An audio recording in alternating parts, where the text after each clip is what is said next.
Hi, I'm Shantya Menjan, and I teach architecture at Fresno City College. For fall 2020, I'll be teaching a course called Architecture 34, which is digital design and rendering and modeling, and I'll be teaching Architecture 30, which is an architecture design studio.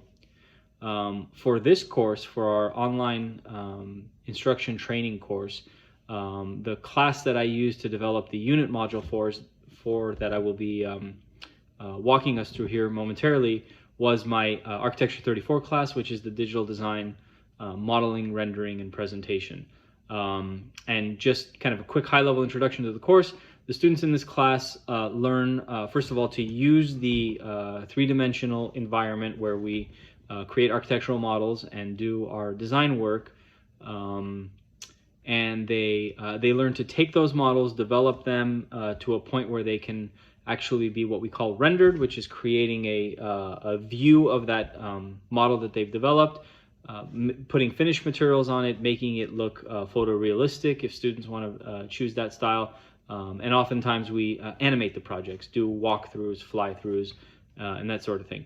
So obviously for this assignment, I'm going to walk us through the course units that I have developed in Sandbox, although the 34 and the 30 courses are also published in my dashboard.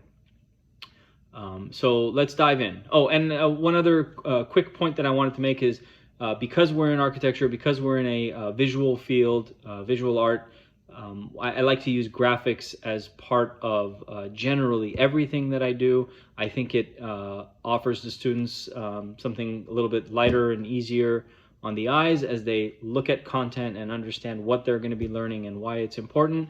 And I think it also helps reinforce, oftentimes graphics can help reinforce the message that we're trying to teach, as a lot of the content in the course that we've been studying from Tammy Camacho has been presented and curated with a lot of graphics, a lot of videos. So I like to do that in my regular coursework, and I can tell I'm already going to be doing a lot more of that in my online teaching.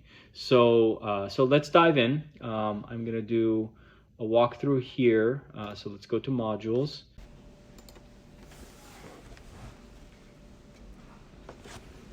Okay, so in modules, the unit that I developed is this one here, Module B or Unit B, which is called Modeling in Digital Space.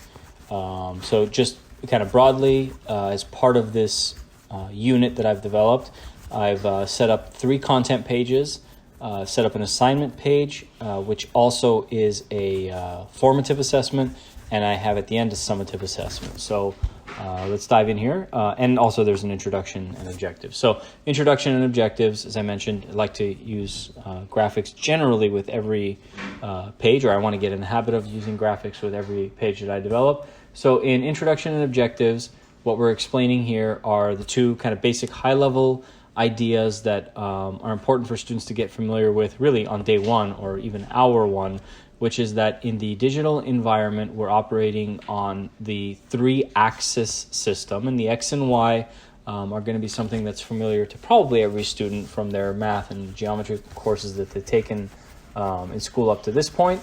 But the Z-axis probably will be a new concept to many students, if not all. And that's essentially what gives something its 3-dimensionality. There's a diagram here in a moment that'll explain that. But it's essentially the length and the width of something, but the Z is really what gives it that 3-dimensionality or that volume and that form.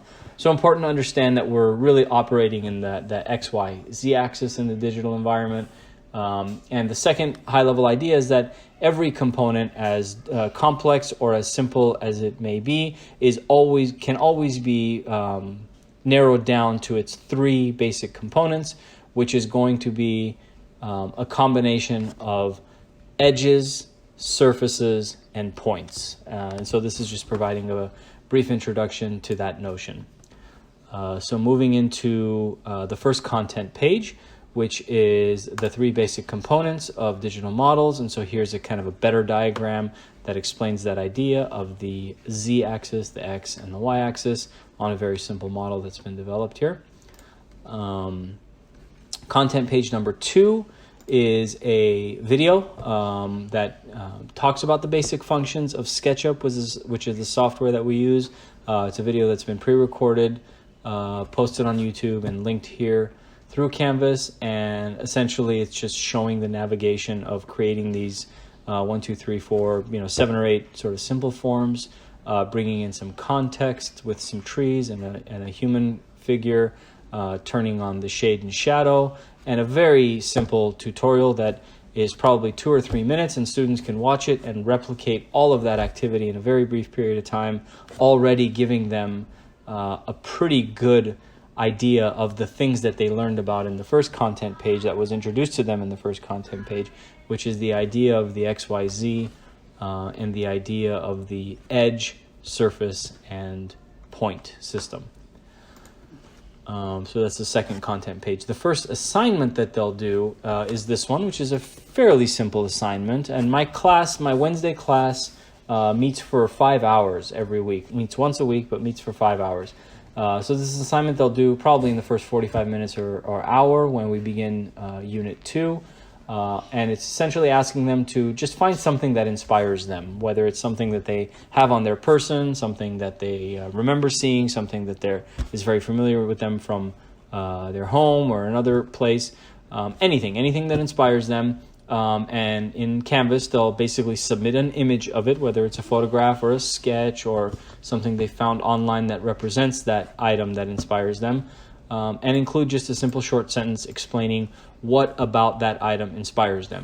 And what we'll be doing for the next 2 or 3 hours after this assignment is essentially designing their first architectural project based on this item. And so this kind of explains that. So that's first assignment. There's another content page which walks them through this one here, which walks them through creating views, which is basically the idea of taking freeze frames from our model and saving those as views, because oftentimes we're saving our work, we're coming back to our work, and so if we've taken a view from this corner, from this angle, from this height of our building, and we want to be able to produce another one of that after we've worked on this for maybe a week or a few hours, we save views so that we can always go back to sort of this instance in time and this view of our model. And so here's another YouTube video that I've recorded and linked here, which explains to them or shows them the process of doing that. A little short on time here because we got to rush through in 5 minutes, so I'm not showing the videos. So that's that third content area. And then really the first summative assessment, which is the end of this unit, is for them to actually take the model that they've worked on for the first few hours in class. Probably they'll be submitting this over a period of 2 classes. And so at the end of the second course, at the end of the second meeting, they'll actually submit a model to me. And then, so I explain to them the grading criteria, because when they submit a model to me, then that allows me the flexibility to basically go into their models, navigate through their views, look at what views they've set up, obviously see the model that they've built and see how they've organized their work, and if things are in groups and things are on layers and so on and so forth. And basically see if they've learned the skills that that I've been hoping to teach them up until that point as a summative assessment. So with some description as to what I expect out of that assignment. So that's the first unit that I've developed here in Sandbox. That's a quick overview of those components. It's all published. It's all online. I will include a link with this assignment when I post it. Thank you.